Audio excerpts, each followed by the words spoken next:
नमस्कार दोस्तों, आज हम बीएससी पार्ट 5 फिजिकल केमिस्ट्री का नेक्स्ट टॉपिक अभिक्रिया ऊष्मा हीट ऑफ रिएक्शन पर चर्चा करेंगे। इससे पहले अपन ने थर्मोकेमिस्ट्री में ऊष्मा रासायनिक समीकरण के बारे में हम पढ़ चुके हैं, चर्चा कर चुके हैं। नेक्स्ट टॉपिक था हमारा अभिक्रिया ऊष्मा हीट ऑफ रिएक्शन। इसके लिए अपन देखो ऐसे मान सकते हैं कि ये हमारे पास कोई रासायनिक अभिक्रिया है N1A प्लस N2B। इसमें जो अभिकारक जो होते हैं वो निश्चित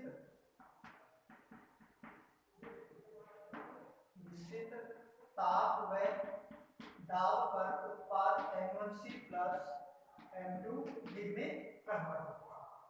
ठीक है, तो अभिकारक एवं उत्पाद इन दोनों की एंथैल्पियों में कितना अंतर होता है, यानी अभिक्रिया ऊष्मा के मान में क्या अंतर होता है, इनकी ऊष्मा में किस प्रकार का अंतर पाया जाता है, कितना अंतर पाया जाता है, उसे हम सामान्यतः कहते हैं अभिक्रिया ऊष्मा। तो इसको अभिक्रिया ऊष्मा को हम ऐसे डिफाइन कर सकते हैं, देखो कि निश्चित ताप व दाब पर, निश्चित ताप व दाब पर रासायनिक समीकरण में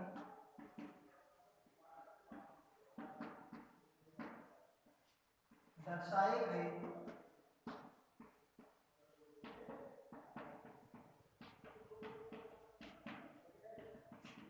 अभिकारकों के मोल तथा उसी ताप व दाब पर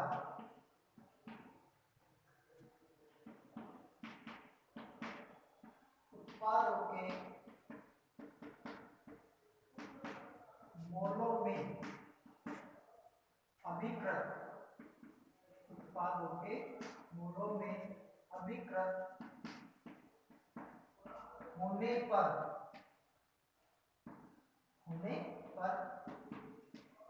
होने वाला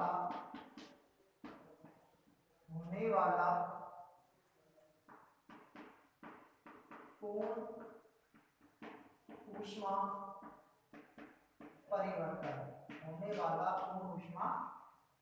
परिवर्तन, या फिर कहें उत्पाद व अभिकारकों की एंथैल्पियों में अंतर, अथवा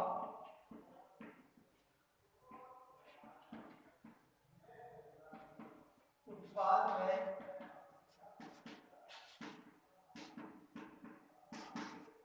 अभिकारकों की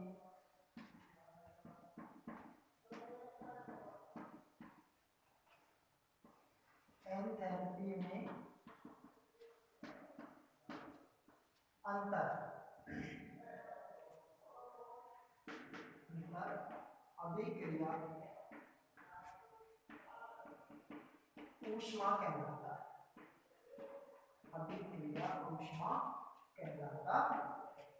अब देखो ये जो अभिक्रिया ऊष्मा है ये सामान्यतः स्थिर दाब पर और स्थिर आयतन पर ज्ञात की जाती है।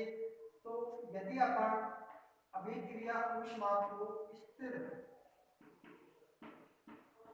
आयतन पर ज्ञात करते हैं तो ज्ञात करेंगे अपन डेल्टा E के रूप में, और यदि इसे हम ज्ञात करते हैं इस पर स्थिर दाब पर, यदि इसे हम ज्ञात करते हैं तो वो ज्ञात करते हैं डेल्टा H के रूप में। अब हम पहले भी पढ़ चुके हैं कि अधिकांशतः जो अभिक्रियाएं होती है वो खुले पात्र में संपन्न होती है, और खुले पात्र में संपन्न होने वाली अभिक्रियाएं जो होती है वो एक वायुमंडलीय दाब पर संपन्न कराई जाती है। तो उन अभिक्रियाओं के लिए जो अभिक्रिया ऊष्मा का जो मान है वो सामान्यतः अपन लेते हैं किसके रूप में, डेल्टा H के रूप में लेते हैं। तो अधिकांश अभिक्रियाओं के लिए जो अभिक्रिया ऊष्मा लिखेंगे हम वो किसके रूप में लिखेंगे, डेल्टा H के रूप में लिखते हैं। उसके बाद में देखो कि यदि कोई अभिक्रिया निश्चित ताप निश्चित ताप T, यानी निश्चित ताप T का मान हो जाएगा हमारे पास 25 डिग्री सेंटीग्रेड या फिर 298 केल्विन, और निश्चित दाब P यानी 1 atm, इन दोनों को सामान्यतः मानक अवस्था माना जाता है। मानक अवस्था स्टैंडर्ड वैल्यू, मानक अवस्था स्टैंडर्ड स्टेट के रूप में मानते हैं। यदि कोई अभिक्रिया निश्चित ताप 25 डिग्री सेंटीग्रेड और निश्चित दाब 1 atm ताप पर संपन्न होती है तो उस अभिक्रिया के लिए जो अभिक्रिया ऊष्मा है वो अभिक्रिया ऊष्मा कहलाएगी मानक अभिक्रिया ऊष्मा। मानक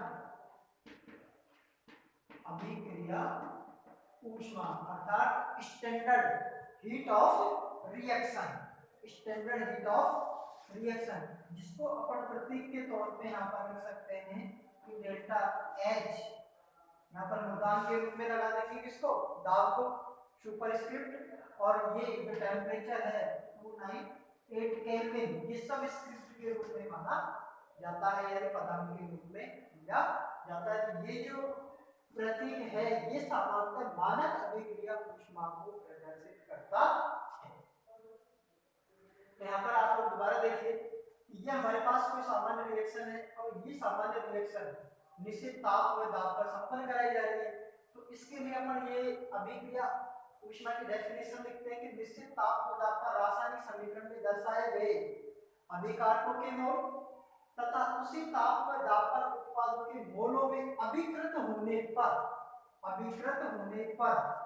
परिवर्तित होने पर होने वाला पूर्ण ऊष्मा परिवर्तन जो होता है उसे अपन सामान्यतः क्या कहते हैं, अभिक्रिया ऊष्मा, या फिर उत्पाद व अभिकारकों की एंथैल्पियों में जो अंतर पाया जाता है उस अंतर को कहते हैं अपन अभिक्रिया ऊष्मा। अभिक्रिया जो ऊष्मा है सामान्यतः यदि स्थिर आयतन पर ज्ञात करनी है तो डेल्टा E के रूप में, और स्थिर दाब पर यदि ज्ञात करनी है तो डेल्टा H के रूप में हम ज्ञात करते हैं। यदि कोई अभिक्रिया इस मानक अवस्था पर संपन्न होती है, मानक अवस्था का तात्पर्य टेम्परेचर का मान 25 डिग्री सेंटीग्रेड और दाब का मान 1 atm, इसे मानक अवस्था माना जाता है। तो मानक अवस्था पर यदि कोई अभिक्रिया संपन्न होती है तो अभिकारक में उत्पादों की एंथैल्पियों में जो अंतर पाया जाता है उसे हम मानक अभिक्रिया ऊष्मा कहते हैं। मानक अभिक्रिया ऊष्मा को अपन इस रूप में दर्शाते हैं। इसमें जो ये बिंदी है जो ऊपर जो अपन ने लगा रखा है इसे पदार्थ के मुदान के रूप में, ये तो होता है दाब और ये होता है यहाँ का टेम्परेचर। तो ये मानक अभिक्रिया ऊष्मा का सिंबल बनता है। नेक्स्ट जो हमारे पास टॉपिक है वो है स्थिर दाब व स्थिर आयतन पर अभिक्रिया ऊष्मा की गणना।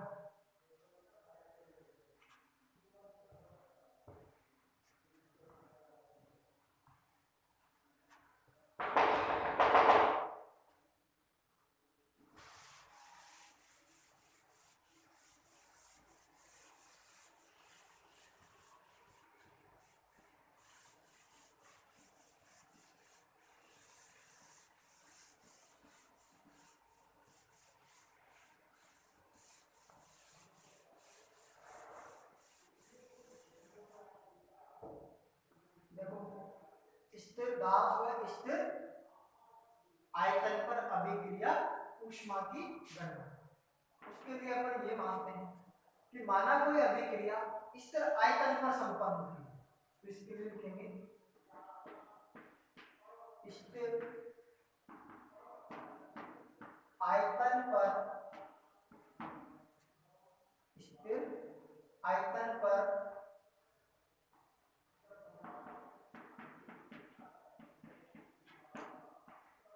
अभिक्रिया द्वारा अवशोषित ऊष्मा, स्थिर आयतन पर अभिक्रिया द्वारा अवशोषित ऊष्मा QB केवल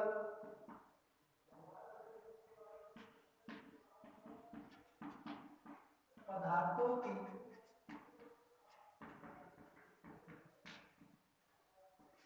आंतरिक ऊर्जा, पदार्थों की आंतरिक ऊर्जा डेल्टा ई में वृद्धि करती है। डेल्टा ई में क्या करती है? वृद्धि करती है। यानी कोई अभिक्रिया स्थिर आयतन पर संपन्न हुई है तो स्थिर आयतन पर अभिक्रिया के द्वारा जो अवशोषित जो ऊष्मा है वो केवल पदार्थों की आंतरिक ऊर्जा डेल्टा ई में वृद्धि करती है, कार्य संपन्न नहीं होता, कार्य संपन्न नहीं होता है। अतः अपन लिख सकते हैं कि स्थिर आयतन पर अवशोषित ऊष्मा जो QV है ये बराबर रहेगी किसके? डेल्टा ई के। इसे अपन समीकरण नंबर 1 मान लेते हैं। इसी प्रकार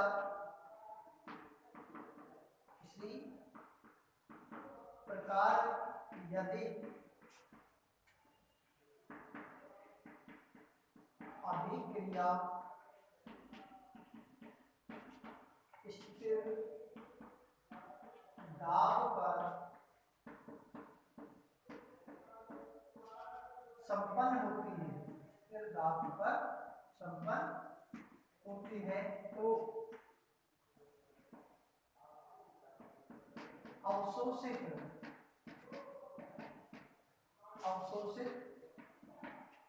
ऊष्मा QP, अवशोषित ऊष्मा QP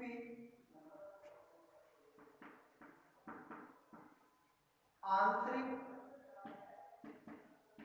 ऊर्जा में वृद्धि भी करती है, और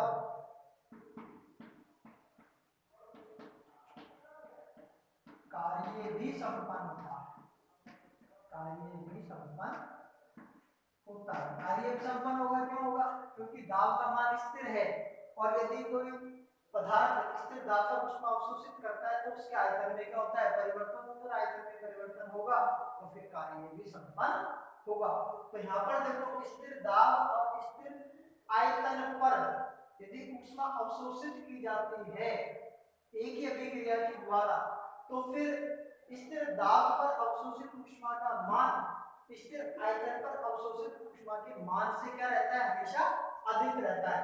अब वो कितना अधिक रहता है? तो इन दोनों का अंतर जो है वो कार्य के बराबर माना जाता है। तो अपन यहाँ पर ये लिख सकते हैं कि स्थिर आयतन पर जो स्थिर दाब पर अवशोषित ऊष्मा जो है वो सामान्यतः QP होती है और ये QP जो है वो डेल्टा H के क्या रहती है? बराबर रहती है। अब QP का जो मान है वो सामान्यतः क्या है?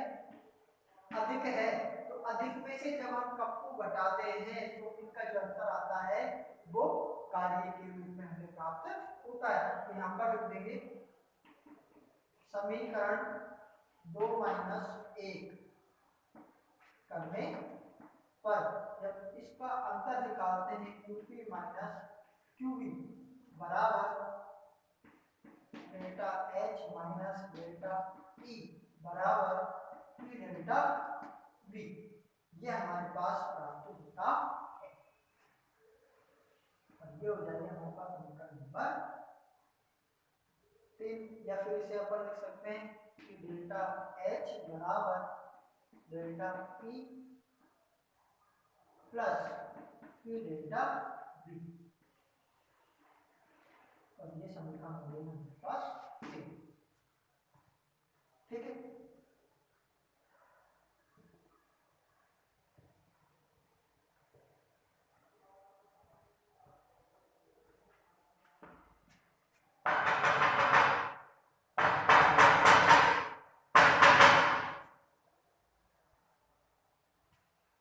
नेक्स्ट देखते हैं हम कि यदि स्थिर दाब पर आयतन में परिवर्तन डेल्टा V, आयतन में परिवर्तन डेल्टा V है, यदि यही परिवर्तन अपन ठोस और द्रव पदार्थ के लिए यदि याद करें तो हम जानते हैं कि ठोस और द्रव पदार्थ के लिए आयतन में परिवर्तन नगण्य रहता है स्थिर दाब पर। तो स्थिर दाब पर ठोस पदार्थ के लिए यदि स्थिर दाब पर ठोस अथवा द्रव पदार्थों के आयतन में परिवर्तन नगण्य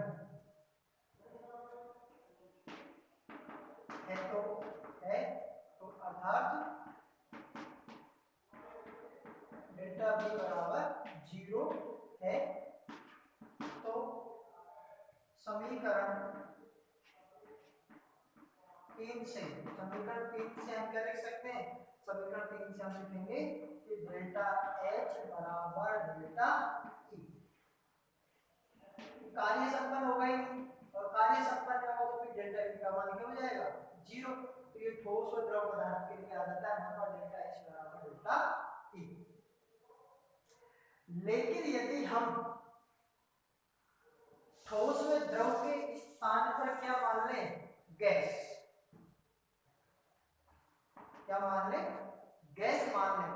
तो गैस के लिए यदि स्थिर दाब पर हम परिवर्तन करते हैं तो आयतन में परिवर्तन हो जाएगा। अब आयतन में परिवर्तन जो होता है उसका अंतर अपन किस रूप में लेते हैं वो देखिए यहां पर। गैस पदार्थों के आयतन में परिवर्तन स्थिर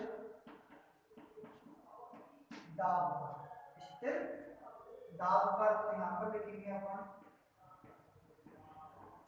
गैसीय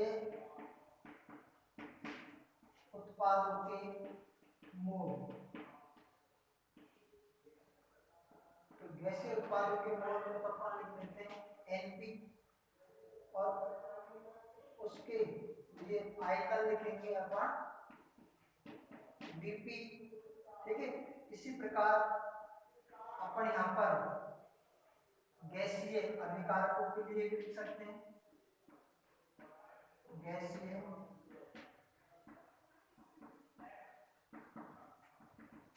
अभिकारकों के मोल। गैसीय अभिकारकों के मोल एनआर और आयतन लेते हैं अपन B R. R for reactant, P for product। ठीक है, तब P डेल्टा B बराबर P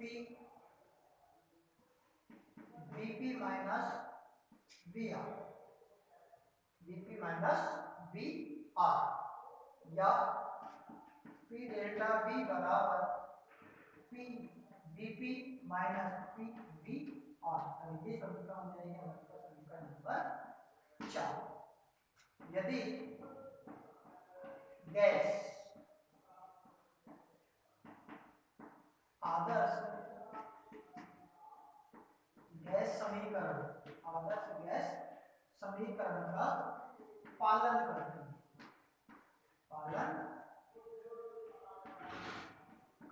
अब आदर्श गैस समीकरण हमारे पास Pv बराबर nRT के रूप में। तो यहाँ पर अपन क्या लिख सकते हैं? Pvp बराबर nPRT या PVR बराबर nRT। यानी ये हमारे पास समीकरण बन गई 5। ठीक है, अब अपन लिख सकते हैं कि समीकरण 4 व 5 से, समीकरण 4 व 5 से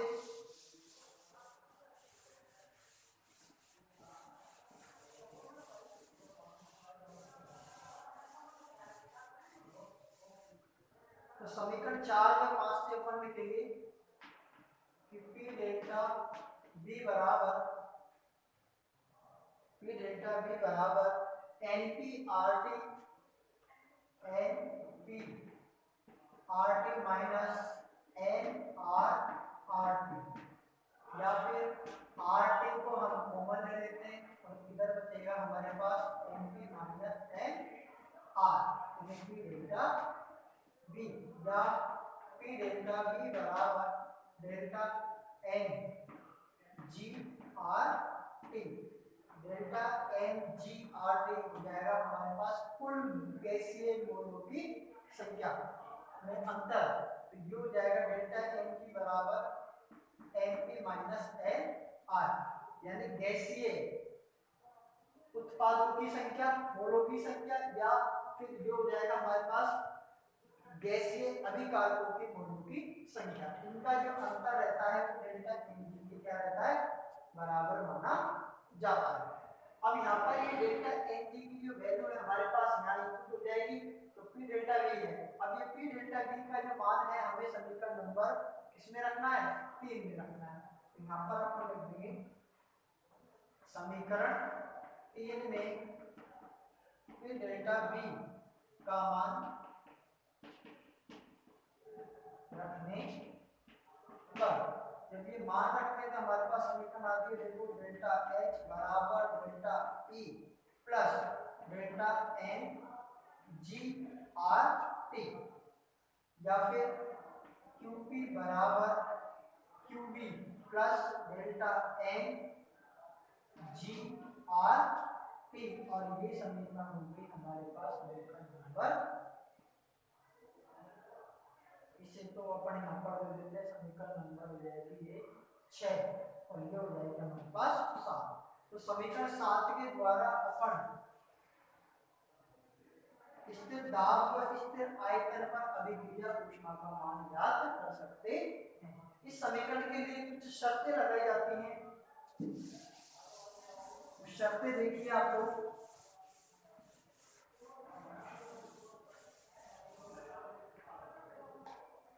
देखो पहली शर्त अपन ये मान लेते हैं कि यदि डेल्टा एन जी का मान जो है हमारे पास धनात्मक है, यदि डेल्टा एन जी का मान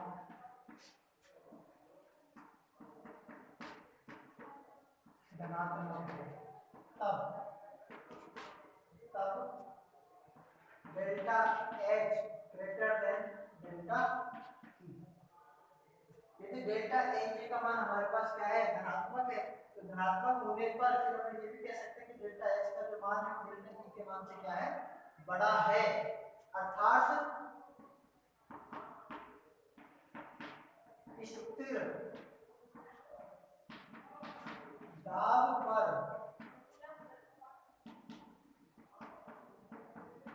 अभिक्रिया ऊष्मा डेल्टा एच का मान अधिक होता है,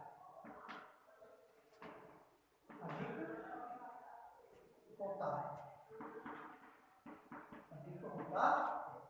इसी प्रकार से एक शर्त अपन लगाते हैं कि यदि डेल्टा एन जी बराबर नेगेटिव, तब हम कह सकते हैं कि delta H less than delta E, और इसके लिए कह देंगे अर्थात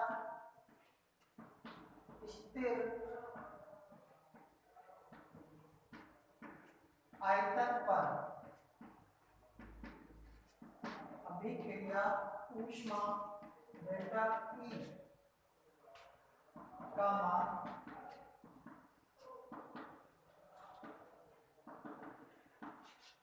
अधिक होता है।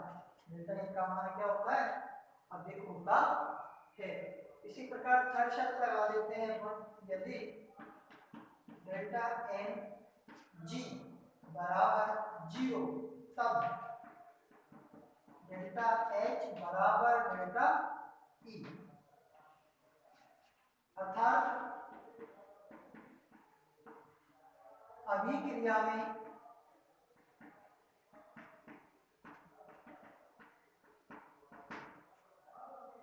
गैसीय अभिकारक एवं गैसीय उत्पाद के मोल जो होते हैं बराबर होते हैं, तभी ये संबंध हमारे पास आता है। अर्थात अभिक्रिया साम्य अवस्था में है, अर्थात अभिक्रिया साम्य अवस्था में होती है। यहाँ पर अपन ये संबंध कर देते हैं। ठीक है, अब देखो इसी मैटर के अकॉर्डिंग अपन यहाँ पर न्यूमेरिकल भी सॉल्व कर सकते हैं। यहाँ पर हम एक न्यूमेरिकल लेते हैं,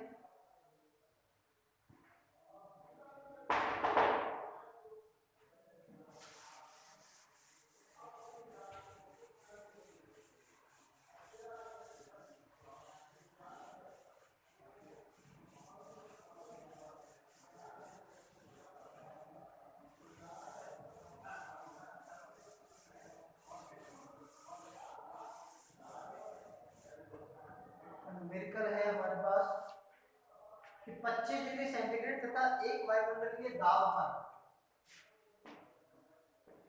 25 डिग्री सेंटीग्रेड तथा 1 atm दाब पर कार्बन की दहन अभिक्रिया निम्न प्रकार की जाती है। दहन अभिक्रिया निम्न प्रकार लिखी जाती है,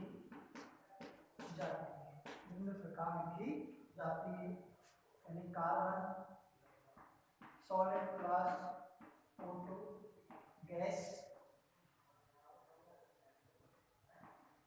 यहाँ पर लिख देंगे अपना CO2 गैस, और इसके लिए अपन को यहाँ पर मान दे रखा है डेल्टा H बराबर -393.5, डेल्टा H बराबर -393.5 किलो जूल। अब वो कहता है कि स्थिर आयतन पर कार्बन की दहन ऊष्मा ज्ञात कीजिए। ये उसने हमारे पास क्वेश्चन बना दिया, और ये हमारे पास रिएक्शन। अब देखो इस रिएक्शन में आप लोगों को सबसे पहले डेल्टा एन जी का मान ज्ञात करना है, और डेल्टा एन जी का मान है Np minus N R. Np यहाँ पर हम जानते हैं गैसीय उत्पादों के मोलों की संख्या, तो गैसीय उत्पादों के मोलों की संख्या हमारे पास केवल एक ही है CO2, तो यहाँ पर वन रख देंगे, माइनस NR फॉर रिएक्टेंट, तो गैसीय अभिकारकों के मोलों की संख्या वो भी देखो एक ही है O2 1, तो यहाँ पर मान आ जाएगा हमारे पास 0, यानी डेल्टा एन जी बराबर क्या आ गया 0। अब इस वैल्यू को हम इस समीकरण में रख देते हैं कि डेल्टा H बराबर delta E plus delta N G R T में रखते हैं। तो यहाँ पर जब इसका मान जब अपन रख देते हैं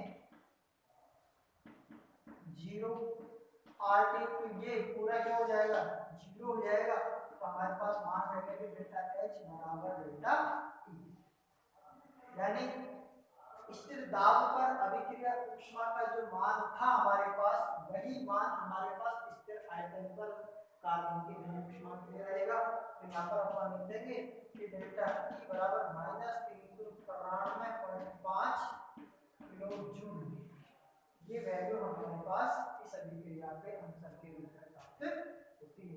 इस प्रकार से आप लोग इसमें और भी न्यूमेरिकल है तो सरल कर सकते हो, बस आप लोगों को इसमें इस मान को निकालना आना चाहिए। ठीक है, आज के लिए इतना ही सफिशिएंट है। Thank you.